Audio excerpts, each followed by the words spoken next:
Giêsu mà in mến i bay bual doan in now in pazar nar hari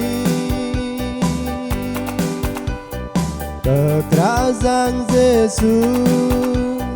i tâng lại Chúa yêu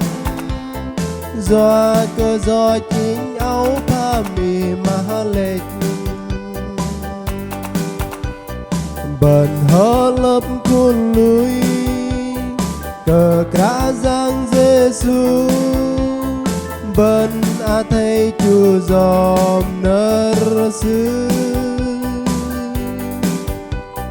perkaan cơ bần và cơ bần mềm bal thôi kerajaan Giêsu sư mềm cơ bần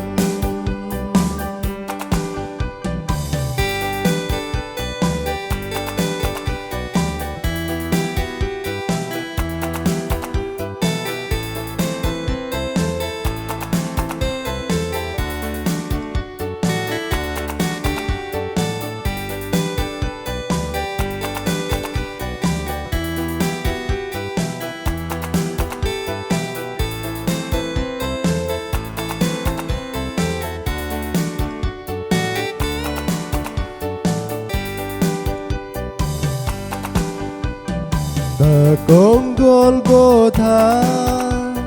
kerajaan Giêsu lối do cơ tơ đong dòi lưu bần